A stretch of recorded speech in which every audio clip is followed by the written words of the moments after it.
Since 1999, cancer has declined 27%, but suicide's gone up 33%. It's like, why is that?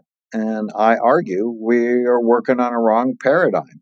The paradigm for, quote, mental illness, making diagnoses based on symptom clusters with no biological data, is just wrong.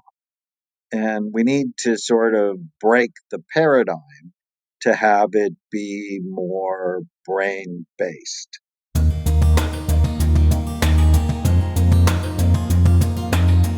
Hello and welcome to the Ultimate Health Podcast, episode 359. Jesse Chappis here with Marnie Wasserman, and we are here to take your health to the next level.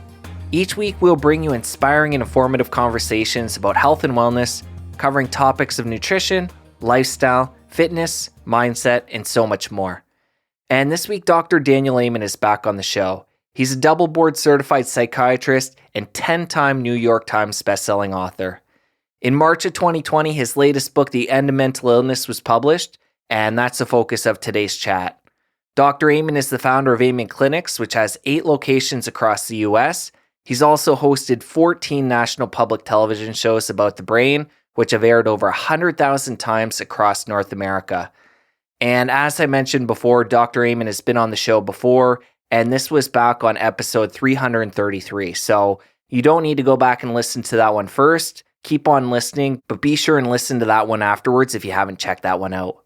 So back to today's show and some of the highlights. We cover the long-term effects of concussions and head injuries, increasing blood flow with hyperbaric oxygen therapy, how autoimmune issues are linked to mental health issues, the link between Lyme disease and schizophrenia, and Dr. Amen's thoughts on CBD.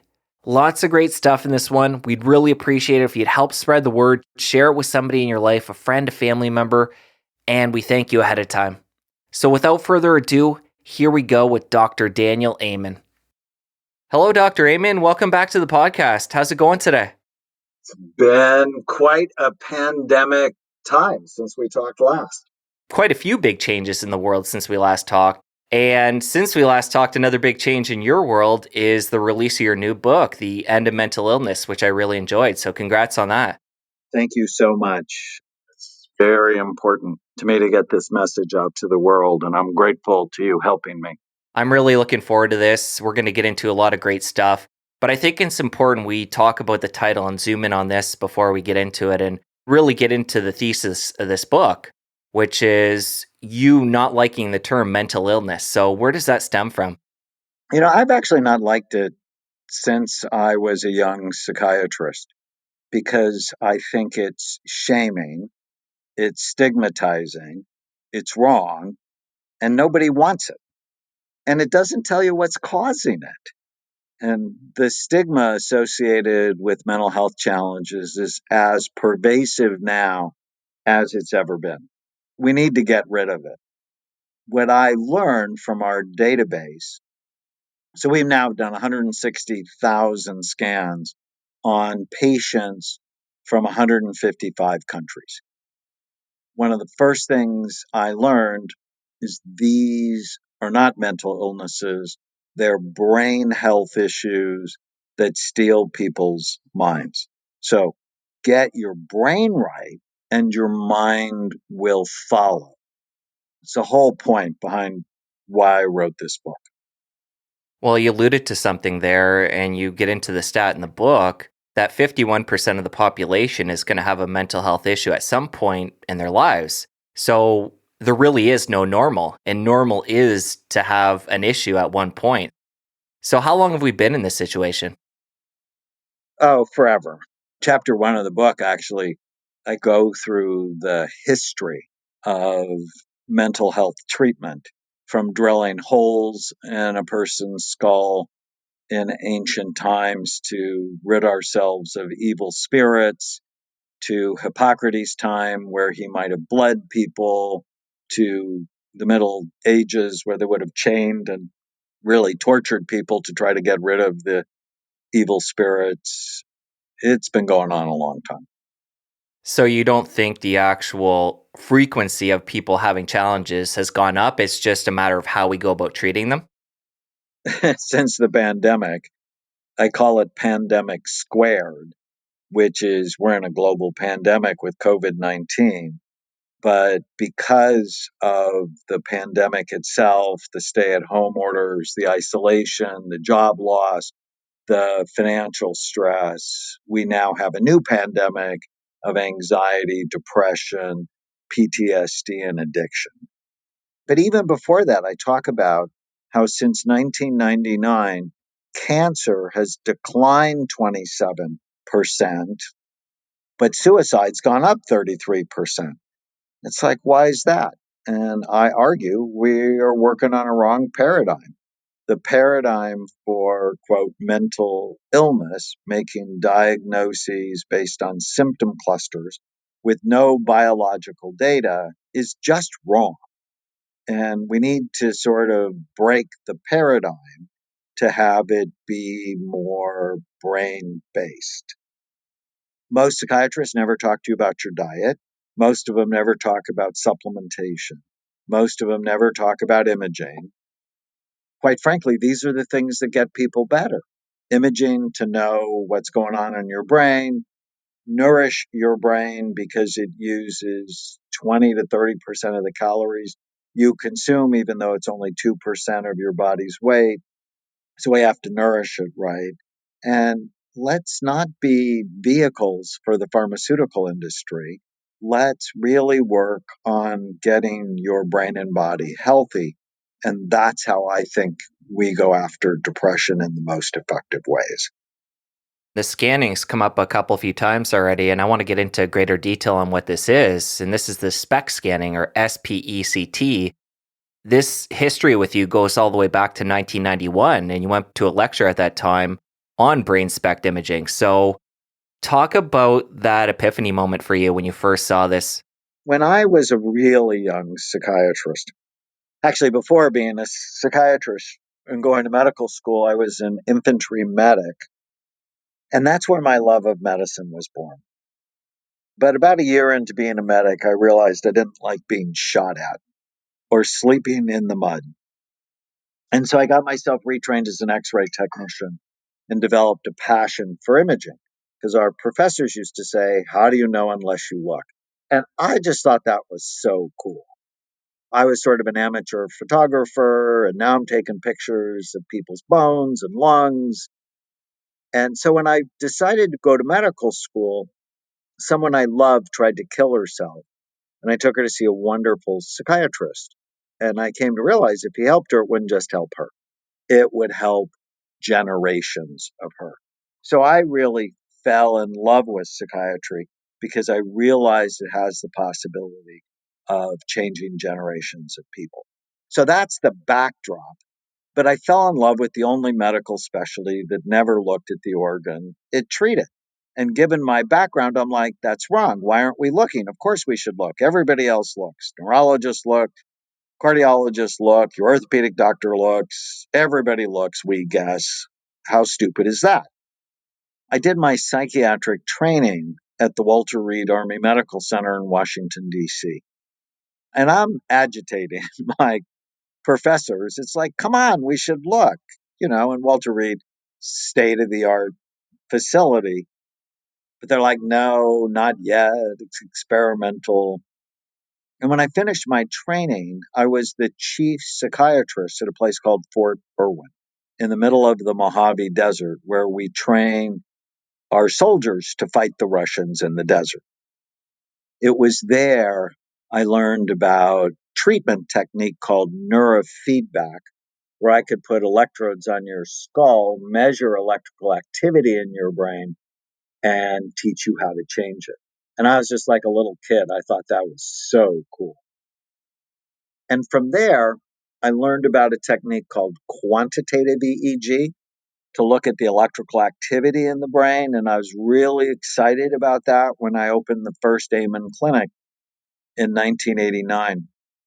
So I'd been thinking about imaging, thinking about looking at brain function. And then in 1991, at the hospital where I worked at, I went to Grand Rounds, and Jack Paldy, he was the chief of medicine at our local hospital in Northern California.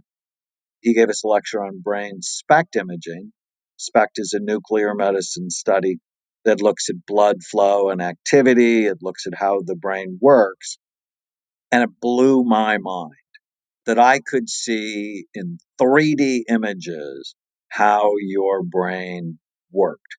And SPECT looks at blood flow and activity. With EEG, you actually have to put electrodes on the top of your skull and then infer information deeper in the brain. And so we're getting pretty fuzzy images. With SPECT, they were much more elegant, much more beautiful. I just got hooked and I started ordering scans on patients. I think there was something meant to be because my first 10 cases, I still remember all of them. The images were radically helpful. There is a woman who was diagnosed with Alzheimer's disease, but when I scanned her, she didn't have it. She had something else called pseudo dementia, and on the right treatment, she got her memory back. And that's the first time in my career I had one of those awakening moments. You've done so many of these scans now over the years. How long does it take before you can see changes? Well, sometimes the next day, if you do the right thing. I have one patient who is a mixed martial artist, suicidal, temperamental, and brain was really damaged from all of the blows. I put him on a group of supplements, and 2.5 hours later, his brain was already healthier. You know it intuitively that if you get drunk, you've just changed your brain. If you get high, well, you've just changed your brain. If you're sleep deprived, you've changed your brain. And so by doing the right things, you can change your brain very quickly. Well, you talked about the mixed martial artist there, and that brings up head trauma, and this is an area I definitely want to get into with you. Talk about first the anatomy. What is the brain like, and this enclosure, this hard skull that it's in? How does this set us up for trauma if we get into the wrong circumstances? So your brain is very soft. Your skull is really hard and has sharp, bony ridges. Your brain controls everything you do, how you think, how you feel, how you act, how you get along with other people. Your brain is the organ of intelligence, character, and every decision you make. And so if you hurt it, you're hurting your ability to get along better with other people. You're hurting your ability to make good decisions about your health. You're hurting your life in just so many ways, which is why you should never allow a child to hit a soccer ball with their head. We shouldn't be letting children play tackle football or engage in high risk sports like snowboarding is a high risk sport. I can't tell you the number of concussions I've seen from teenagers who were snowboarding and doing stupid things, or maybe they weren't doing stupid things, their friends were doing stupid things and they got hurt. We need to do such a better job of protecting developing brains. I mean, any brain really, but especially developing brains. And I think when people think about concussions and head injury, they think more in the short term, having this period of time to heal and repair. But talk about the long term ramifications of an injury like that. It's a major cause of homelessness. There's a study from Toronto. 58% of the homeless men in Toronto had a significant brain injury before they were homeless. 43% of the homeless women. It's a major cause of incarceration and addiction and depression and suicide. When you damage the brain, you damage people's ability to be their best selves, and ultimately your health, your wealth, your success is a direct function of the health of your brain. Because when your brain is not healthy, you don't make good decisions, and good decisions underlie all of our success. As a psychiatrist and thinking about therapy and how that works and talking different things out, I think that's easy enough for people to understand how you can have an impact and have a change on the way the person's thinking. But in this case, we're talking about an actual physical injury to a physical structure in the body. So if somebody has suffered from something like this, if they acknowledge it and realize they have a problem, how good of an odds do they have of repairing that? And what do they go about doing? So I did the big NFL study when the NFL was having trouble with the truth on traumatic brain injury. I've scanned and treated 300 NFL players, active players, retired players, high levels of damage on almost everyone. But my goal with doing the study wasn't to say playing football causes long-term brain damage.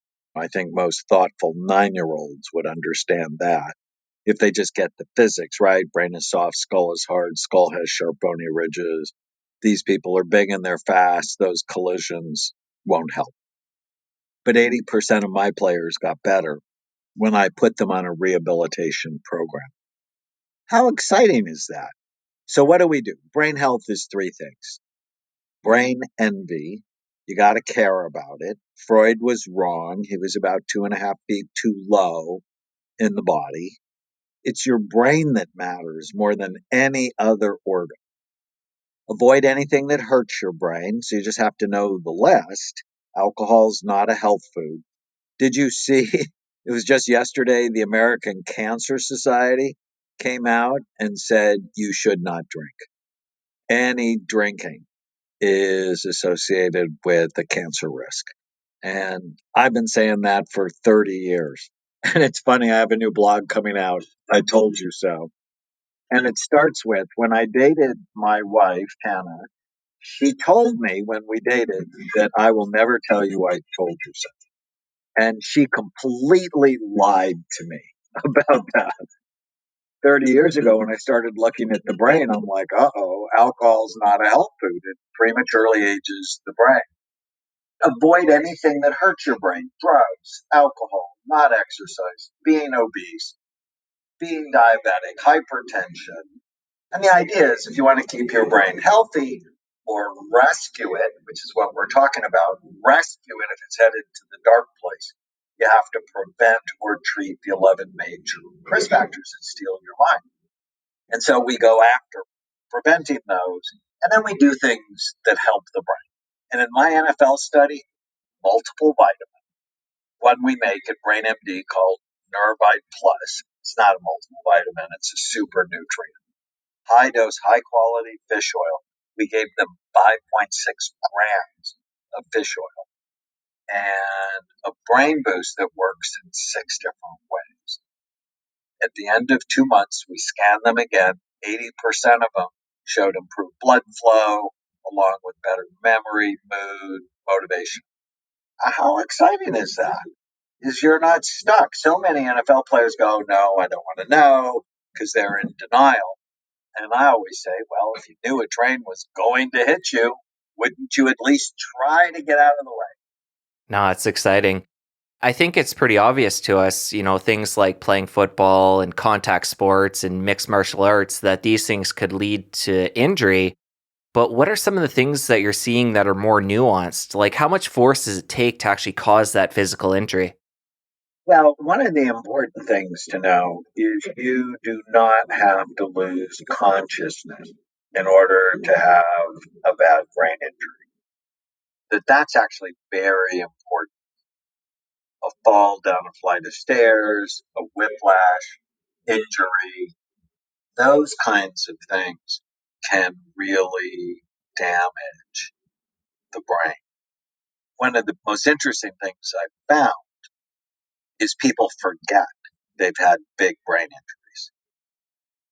So I have to ask people 10 times. For example, the first time, the guy said no, but I could see it on his scan. And so I went, are you sure? Have you ever fallen out of a tree, fell off a fence, dove into a shallow pool, been in a car accident, played sports, where you got a concussion? And he went, no, no, no, no. Oh my God, I'm sorry I lied to you. When I was 7 years old, I fell out of a second-story window. He said, "Do you think that counts?" Yeah, that could change the trajectory of his life. And nobody knew about it because nobody thought to take it seriously. Well, you share a story in your book that was really powerful about your grandfather, who you were actually named after. He was your best friend growing up. He was the kindest person you ever had known until he had a heart attack later on in his life. So, talk about what happened after that heart attack and how he changed. Well, was just one of the happiest, sweetest people that I ever met. I was attached to him.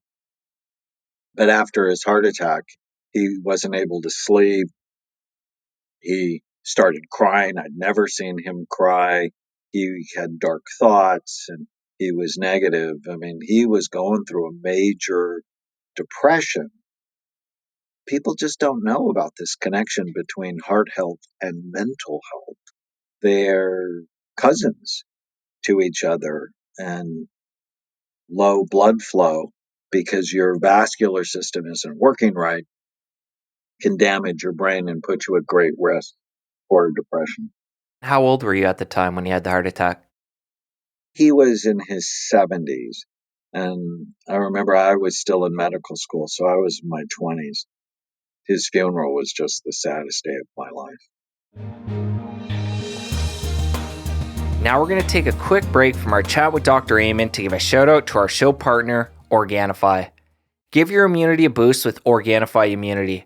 All you need to do is mix a packet with 8 to 12 ounces of water once or twice daily, 1 serving if you're going to support your immune system, and 2 servings when fighting a cold. And each box comes with 14 single-serve packets, and these are easy to take with you on the go. The ingredients include mushroom beta-glucan, acerola cherry, orange, ginger, turmeric, olive leaf extract, and whole food-derived zinc. Organifi products are always organic, gluten-free, soy-free, vegan, and keto-friendly. And as a listener of our show, you get 20% off your Organifi purchase by going to ultimatehealthpodcast.com/Organifi. Again, that URL is ultimatehealthpodcast.com/Organifi. And Organifi is spelled ORGANIFI. Keep your immune system strong and stay prepared with nature's best immune boosting remedy. Now we're going to give a shout out to our brand new show partner, Paleo Valley. Increase your energy and fight nutrient deficiency with the grass-fed organ complex from Paleo Valley. This is the first freeze-dried blend of grass-fed organs. It contains not only 1, but 3 organs from healthy, grass-fed, pasture-raised cows, so you're getting a more diverse array of nutrients. Most other similar products only contain 1, usually liver, and it's spray-dried at high temperatures. The ideal way to maintain the fragile nutrients and enzymes found in organ meats is to eat them raw, which is not ideal for most people. So instead, what Paleo Valley does is they freeze-dry the organs in order to preserve as many of the nutrients as possible. Marnie and I really like the idea of consuming organ meats on a daily basis, but haven't cooked them at home yet. So our current substitution is to take this product as part of our daily supplement stack. And as a listener of our show, you get 15% off your Paleo Valley purchase by going to ultimatehealthpodcast.com/Paleo Valley. Again, that URL is ultimatehealthpodcast.com/Paleo Valley. And be sure and use the coupon code ULTIMATEHEALTH at checkout to save 15%. Having trouble tolerating the taste and cooking organ meats? The grass-fed organ complex from Paleo Valley is your answer. And now back to our chat with Dr. Amenn. Well, one of the things that you talk about in the area of blood flow in your book is the hyperbaric oxygen therapy. This is obviously tied into blood flow because blood is what brings oxygen through the body into the tissues, into the organs. Talk about how that works and what that looks like. So this is the B in Bright Minds and these 11 risk factors that steal your mind. When you have low blood flow, you just don't think right and put you at risk for depression, but also dementia. It's the number 1 brain imaging predictor of dementia, also with ADHD and schizophrenia. And so it's really important. So what would increase your risk of blood flow? So we can see it on scans, But if you have hypertension, his blood pressure goes up, blood flow to the brain goes down. And 60%, 60% of Americans are either hypertensive or prehypertensive. If you don't exercise, if you have erectile dysfunction. And it's like, hey, how did sex get involved in this? 40% of 40-year-old men have periods of erectile dysfunction. And if you have blood flow problems anywhere, it likely means they're everywhere. 70% of 70-year-old men. So as we age, and it's just not good news, there's less blood flow to the brain. Increasing blood flow is so helpful, and you can do it with hyperbaric oxygen. It's why I fell in love with that technique, but also supplements like ginkgo. Exercise, especially coordination exercise, can be really helpful, and foods like beets, oregano, cayenne pepper, rosemary can all help boost blood flow. You were in the documentary Seasons, the Justin Bieber documentary, and he was using one of these chambers in the movie. Were you influential in him starting that as part of his therapy? I was. I'm the one that told him to do it because his scan showed really low blood flow. Now, he took it to another level. He would sleep in the chamber, but it was just so helpful for him because he would feel better because cognitively he'd have better energy. I'm sure most people don't end up going out and buying one and having it accessible all the time. Is this something you can, get a membership somewhere and use it periodically, or what does that look like? So some people rent them, some people buy them, and some people go to clinics that do it. So at our 8 clinics around the US, we do hyperbaric oxygen. That can be really helpful for people. But there are different ways that people can access it. Is it something you need to do ongoing, or is it like a short period of treatments and then it improves your oxygenation of the tissues and then you're good? Or how long do you need to do it for? So I generally start by recommending 40 sessions for people. And I actually have one in my house because my wife loves it. And another one of the risk factors for low blood flow is general anesthesia. And she had a hysterectomy. And she's like, for 6 months, I'm not right. I'm not right. I scanned her, and I had her scans before, significant low blood flow. And so she has probably gone in it 100 times. And she goes, I just have better energy. And if I would rescan her, I would see her brain is better. So generally the course, though, although there's this great story of Joe Namath, who, obviously was the Super Bowl MVP quarterback for the Jets. In his 70s, he called me because he was having memory problems. And he got a scan, a SPECT scan, really low blood flow, did 40 sessions of hyperbaric oxygen. It was better. And he was better. Did 40 more sessions. His scan's better still, and he's better. Did 40 more, so he did a whole total of 120 sessions, and his brain was just normal. And this is someone who played at Alabama and played in the NFL and had shown cognitive problems. I mean, how exciting is that to just know you're not stuck with the brain you have, that you can make it better. Yeah, very exciting. Is this something you use as part of your protocol to keep your brain healthy?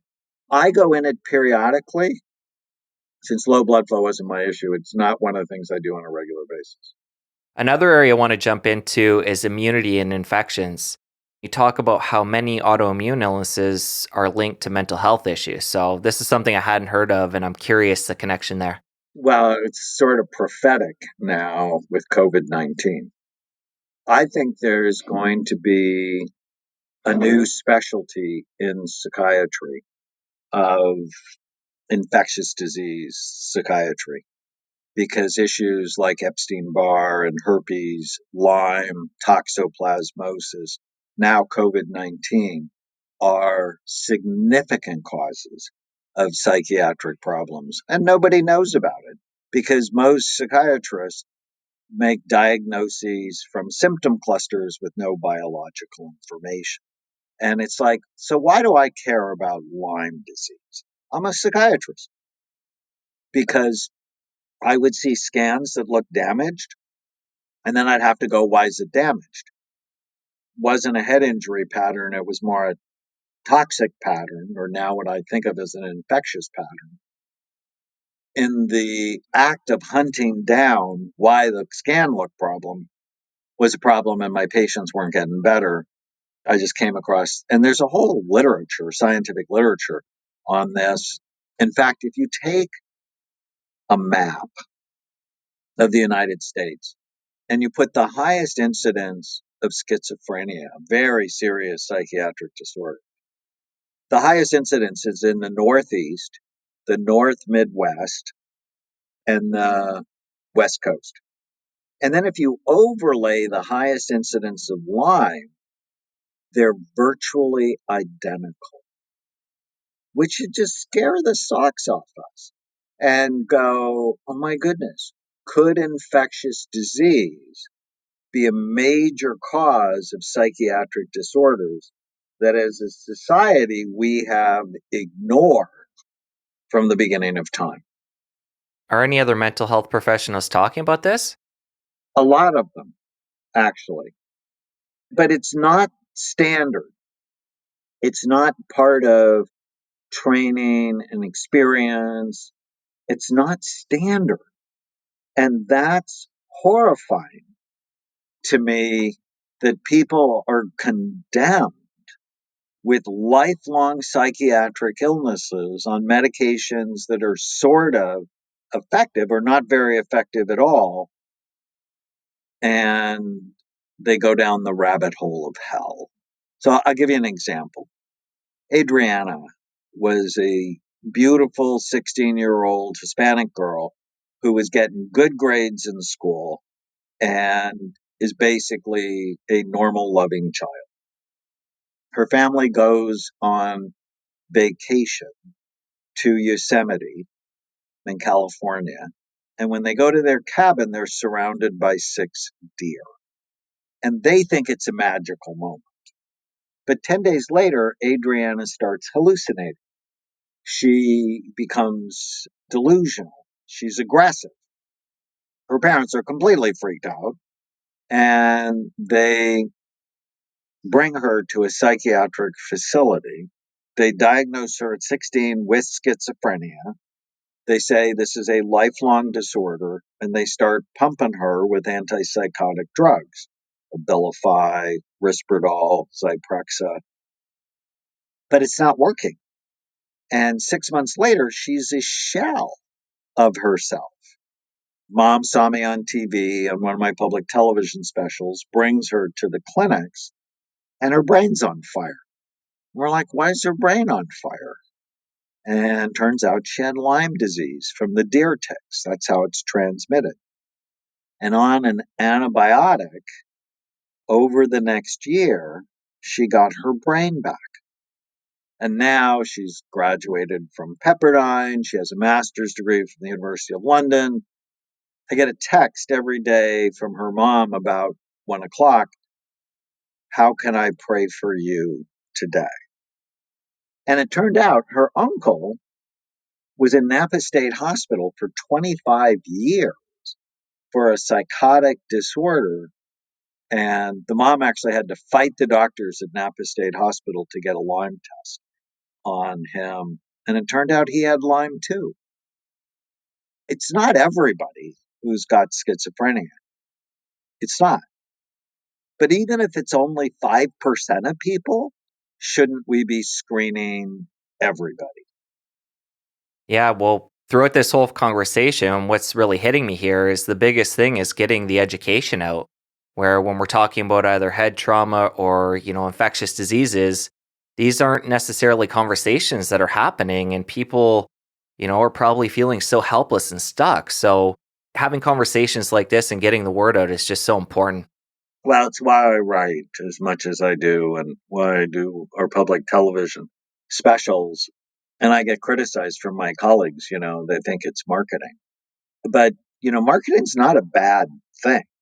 Is if you have something you're passionate about, you should learn how to be effective in transmitting the message. I've published 80 scientific studies, so I'm always interested in the science. And The End of Mental Illness has 1,084 references in it. So I'm really interested in what is true and what do we really know. But at the same time, I want the people affected to be able to get the information I've learned. Coming back to Lyme, are you working with a lot of Lyme patients? We've done over 1,000 scans on Lyme patients. And one of our doctors, Ebony Cornish, works in our Reston, Virginia clinic, is on the board of the International Lyme Association. She's phenomenal. And if you don't even think about that, how would you know? We talked about infectious diseases there, but coming back to autoimmunity, what's the link there to mental health issues? Is it people that are suffering with symptoms from an autoimmune condition and then they become depressed and have different mental health problems? Or what's the connection there? If your immune system is unhappy, this is the ultimate in self-esteem problems, where your body's attacking itself. And so low self-esteem, your mind often attacks you. Well, with autoimmune disorders, something is happening in your body, and your body is now attacking itself. And it can attack your brain. And that's why people who are allergic to gluten, dairy, corn, soy, MSG, red dye number 40, that can cause your body to be really unhappy and start attacking itself. Or if you get this thing called leaky gut syndrome, where things are getting inside your body that your body doesn't recognize is helpful for you, all of a sudden your inflammatory response goes up. Another area I want to make sure we touch on here is the neurohormone issues. This is when your hormones that are impacting your brain aren't right, you're going to feel off. So you talk about, I think it's 7 different hormones in the book. Can you discuss what those are and talk about how those are impacting us if they go awry? So hormones are like miracle grow for the brain. And when they're not optimal, when they're either too high or too low, your brain doesn't work right. And so testing them and then optimizing them is critical, not only to your physical health, but also your mental health. What are the different things in our day-to-day lives that are really impacting these in a negative way? Sugar is one. Did you know that if you have a sugar burst, that it drops testosterone by 25%? And testosterone is obviously involved in our libido, our strength, our mood, and our memory, and our motivation. So if you share the cheesecake with your honey at the restaurant, likely nobody gets dessert when you get home. I hear you. And coming back to the 7 neurohormones in your book, I just want to go over them quickly for the listeners here. We got thyroid, cortisol, DHEA, estrogen and progesterone, testosterone, which you just mentioned, and insulin. These are the ones we need to look out for and keep in check to keep our mental health in balance. All of them are just critical. And with our lousy American diets, the standard American diet, insulin is out of control. With belly fat, it takes healthy testosterone, turns it into unhealthy cancer promoting forms of estrogen. All the toxins we put on our body damage our hormones, damage our pancreas and our thyroid gland, our testicles, or ovaries. And so getting your body healthy helps your hormones be healthy. You mentioned chemicals and things we put on our body. What are some of the other common toxins throughout your testing that you're seeing people are accumulating and impacting their neurohormones? So many. There's an app I like called Think Dirty. It's not what people think it is. You can actually scan all of your personal products, and it'll tell you on a scale of 1 to 10 how quickly they're killing you. I've just never seen this epidemic of low testosterone in teenage and young adult males. And it's like, why? It's the toxins they're putting on their body, and they're just never thinking about it. And I'm worried because with COVID-19, we are using more cleaning products than ever before. And many of these cleaning products are loaded with toxins we inhale or we get on our skin. Now we're going to take another quick break from our chat with Dr. Amen to read a listener review. And this one is titled Best Podcast. We got 5 stars from Linz from the USA. I don't know how I found this podcast, but I wanted something to listen to when I go for walks with my dog, and I'm so happy I found this one. It makes me stay on walks even longer just to finish the episode, so my dog must love it too. Every episode is so good and different, so much information, and every episode inspires me to live a better and more fulfilled life. Keep up the amazing podcast because I can't find another one that compares. Linz, thank you so much for the kind words. I'm so happy to hear that our show is getting you out for walks with your dog and keeping you guys out there longer. If you haven't left us a review yet, we'd really appreciate you taking a minute to leave us some kind words. It's really easy to do, and it means a lot to us. Thank you ahead of time. And now back to our chat with Dr. Amen. The neurohormones, tying things in full circle, they tie back into head trauma as well. So somebody suffering head trauma can have a problem down the line with balancing these hormones. It's absolutely correct that if you have a concussion playing sports or car accident or whatever, it can damage your pituitary gland. And pretty soon, all of your hormones are low. We saw Mercedes Maidana, who was a famous big wave surfer, and all of her hormones were low. But she came to see us because she had a couple of bad head injuries that just devastated her life, her marriage, and her ability as an athlete. You mentioned the pituitary gland. That actually sits in a very vulnerable area in the skull. So that's something to be aware of. Correct. Yes. No, it's really important to evaluate and optimize your hormones, which is why at Amen Clinics, we actually have 5 functional medicine doctors to help us. Another factor I want to throw in there too that can affect the hormones is inflammation. And this is something we haven't gotten into yet, but when you're assessing somebody for inflammation, how do you go about doing that? And what are the most common things that are causing that in the body? Gum disease, a major cause of inflammation nobody knows about. You should be taking care of your gums because it's the entry into your body. And if your gums are inflamed, the rest of your body is inflamed as well. So flossing, seeing the dentist, taking good care of your mouth is really critical. We'll move from the mouth to your gut.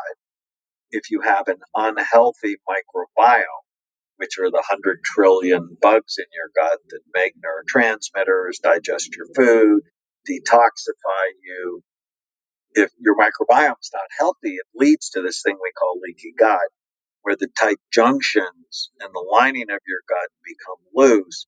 Things get in your body and it causes this autoimmune and inflammatory response.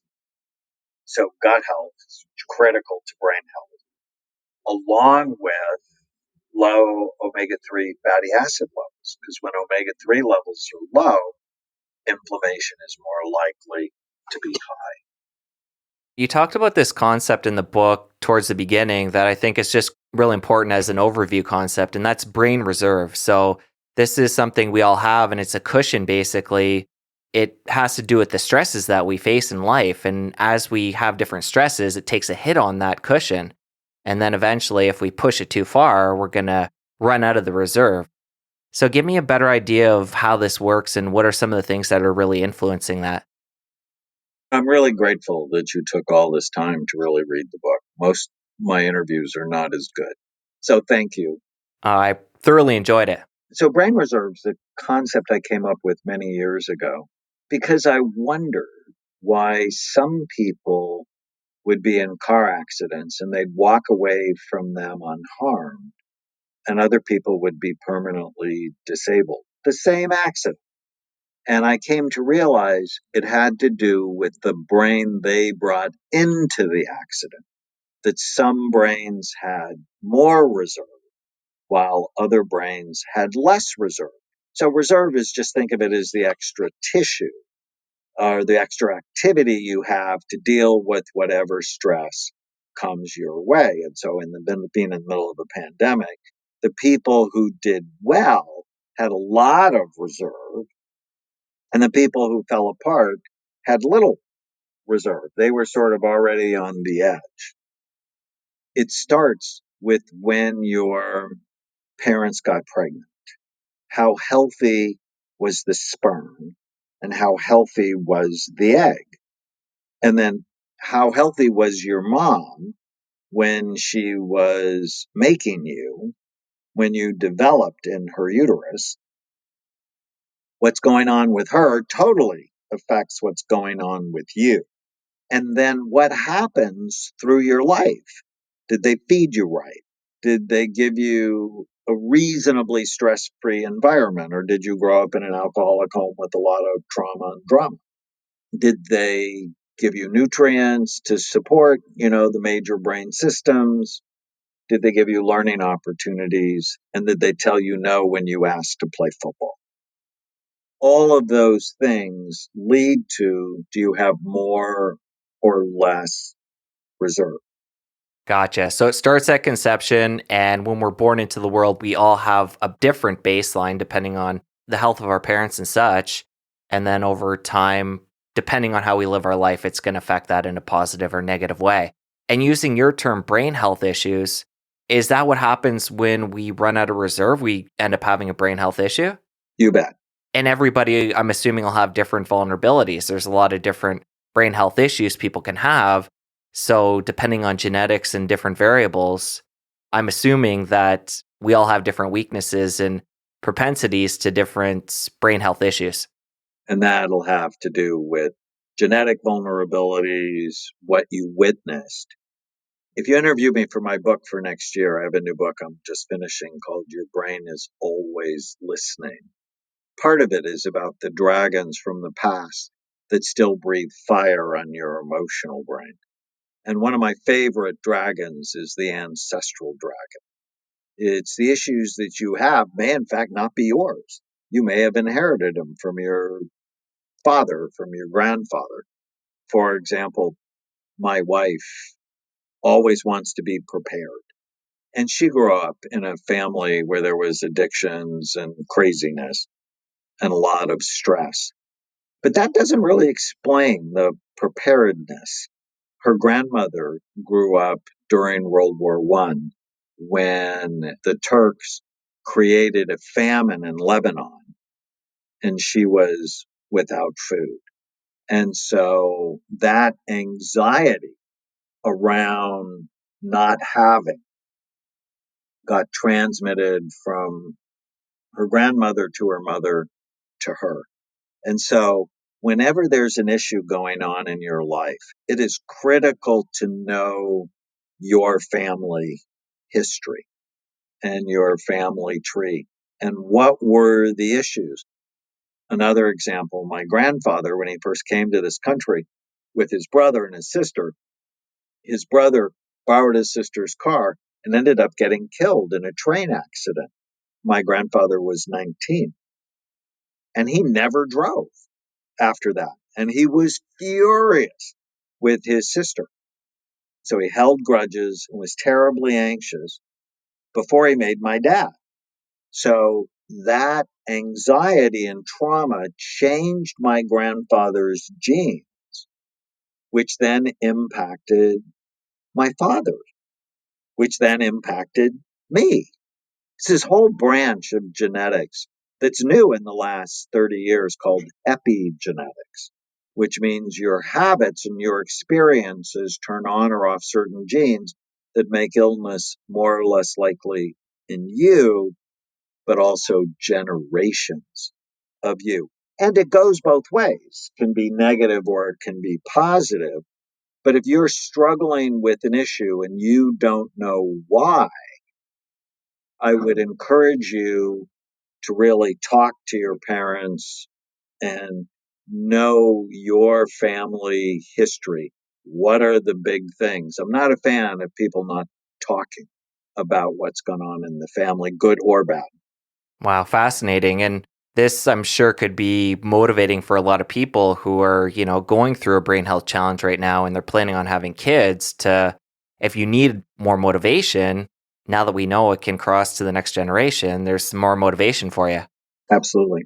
An area that I've been getting more into lately, I actually had Dr. Sachin Panda on the podcast not too long ago, and we got into time restricted eating, and it's been something I've been doing for maybe a month and a half now, and really enjoying it and wanting to learn more and more about it. But an area you talk about in the book, which is the umbrella term for that, is intermittent fasting and how we can use this to supercharge the brain. So from a brain perspective, talk about how intermittent fasting periodically can impact the brain in a healthy way. I'm sort of a fan of doing it on a regular basis. And it's just give yourself 12 to 16 hours from your last meal to the first meal of the next day. And it's been shown to sort of help clean up the brain. The problem in this country is not that we eat too little, it's that we eat too much. And so calories matter. I absolutely believe that. The quality of your calories matter more, and timing matters. So if you can give your brain a break and your metabolism a break from a lot of intake of food, that it's been shown to turn on certain mechanisms in your body that help decrease aging mechanisms along with the health of your brain. I do it most days where, finish eating, say, 7 o'clock at night and then not eat again until 11 the next day, just to give my body that break. Now, for people who have hypoglycemia, you have to be careful because blood sugar may go too low. And when it goes low, people get mean and anxious. So you have to be careful with it. Yeah, I've been playing around with it, like I said, and going about 6:30 at night to say 9 a.m. in the morning. Last thing I want to talk to you about is CBD. This is something that's really taken the health world by storm in the last couple of years. Do you see any benefits working with patients and when it comes to their brain health and taking CBD? So when I first started preaching against alcohol, people thought I was crazy. Alcohol's health food, drink more, have a better heart. And I'm looking at scans going, that's just stupid. I'm not a fan yet of CBD. I'm clearly not a fan of marijuana. Now, I think it should be legal because I don't want you putting people in jail for this. It's just a bad social policy. But let's not say it's innocuous and good to cure everything. CBD has been unleashed on our society with virtually no study. I'm pretty irritated. Actually, my dad, the night before he died, we had this hysterical conversation. So he died about a month ago, and he had some periods of confusion. I called him up, and he's like, "I'm in the desert." I'm like, "What do you mean you're in the desert?" They have a home in the desert, which is 3 hours away. He was just confused, and I found out he got into the CBD gummies that my mom had at home, and I was just livid. People go, "Oh, but it's not psychoactive." Well, then why do you take it for anxiety or why do you take it for sleep? Of course it's psychoactive. And it's like, but it's harmless. And it's like, how do you know it's harmless? It's just been unleashed on our society the last couple of years. I mean, cocaine was in Coca-Cola, and people go, cocaine was harmless. Obviously, it wasn't. I'm just wanting more study and want us to be way more thoughtful about this. And there's so many other ways to lower your anxiety, lower your stress, deal with pain from things that have been around much longer. So sorry about your father. This still must be such a challenging time for you. Well, I've been teaching people about grief for a long time. And I had this one patient who I just loved so much, who lost her 12-year-old daughter, Sammy, and then just fell off a cliff. And then working with her, she got better when she just did the right brain health things. She said, tell people never to let grief be your excuse to hurt yourself. And so by doing the right things, and I've been posting on Facebook a lot about sort of walking through the grief I've felt, and I've been okay. But, I walked by I have a gardenia bush outside my home. And as I smell it, my dad was a gardener. He was masterful at it. And so he's with me. I'm grateful for your thoughts. One of the other dragons is the death dragon. And death is coming for all of us. Elisabeth Kubler-Ross said it's the denial of death that is partially responsible for people living meaningless lives, because when you think you're going to live forever, you don't do the things you know you should do. Yeah, what a powerful way to end it. I couldn't agree more. Dr. Amen, I know you have to go, but one final question here is, how can the listeners connect with you after the show? Thank you so much. They can go to amenclinics.com and learn about the work we do, or they can get The End of Mental Illness anywhere great books are sold. I look forward to the next book and checking that out. It sounds fascinating. Wishing you all the best. Thanks so much. Take care. Thank you. You take care too. I hope you enjoyed round 2 with Dr. Daniel Amen as much as I did, and we'd love to hear your thoughts over on Instagram. Be sure and tag Dr. Amen at doc_Amen and tag us at Ultimate Health Podcast. We'd love to connect with you over there. For full show notes, be sure and head over to ultimatehealthpodcast.com/359. We have links to everything we discussed today in a show summary, so be sure and check that out. And before we let you go, I want to give some love to our editor and engineer, Jace Sanderson over at podcasttech.com. Jace, thank you so much for all the hard work you put in. We really appreciate it. And this week's fun fact is that we just got back from a week-long trip to Toronto. We got to connect with family and friends and slow down quite a bit, and we had a lot of fun, and we're just so grateful for all the amazing people in our life. Have an awesome week. We'll talk soon. Wishing you ultimate health.